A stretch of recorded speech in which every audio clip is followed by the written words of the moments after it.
This Week in Fish and Wildlife, sponsored by your local Montana Toyota dealers. Thursday morning, time once again for This Week in Fish and Wildlife. We're out in the field this morning with Andrea Jones from the Montana Department of Fish, Wildlife, and Parks. We're at the South Cottonwood Trailhead, one of the many trailheads in southwest Montana. The reason we're here is talking about safety, I guess. And ultimately, this is wild land, and there are wild animals living in this land.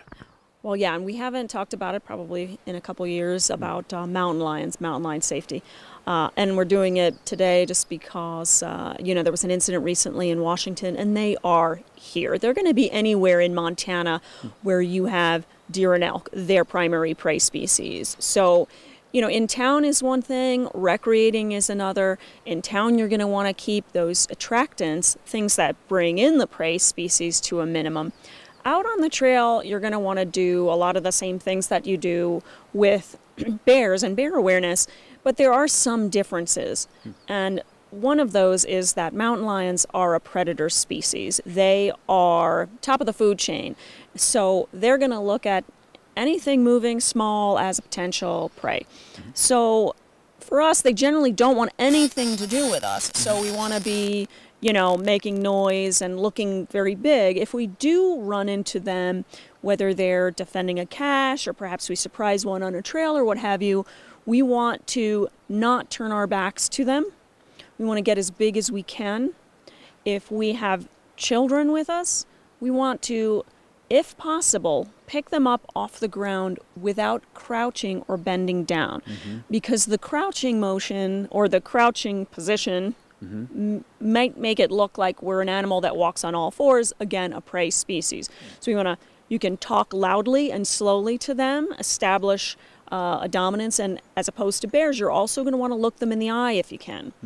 Do not turn and run from mountain lions. That will trigger that instinctual running motion. That's also why you want to pick up your little ones, because little ones are going to want to run because it might be scary. So, and it's always scary for us too, but we've also said in the past, you can throw things at mountain lions because with a predator, they're looking at you for food. Important that you stay standing if you can, because mountain lions want to hit the head or the neck. So those are some good tips. Bear spray, as we mentioned, I think on our last talk about bears, also works on a lot of other species like mountain lions. It seems to me that what we're talking about, we've talked about it with bears, we've mentioned it a while ago about the mountain lions. It's really some common sense things that you're thinking about. Remembering this is their homes, and we're just entering into that, but those common sense things, making noise and taking bear spray with you no matter where you're going, probably should just become a habit. Yes, especially with our expanding human population moving into where wildlife lives, and vice versa. We have bear populations expanding. It's always a good idea to have the tools that you need.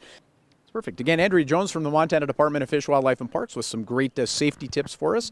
This Week in Fish and Wildlife was sponsored by Toyota. Let's go places.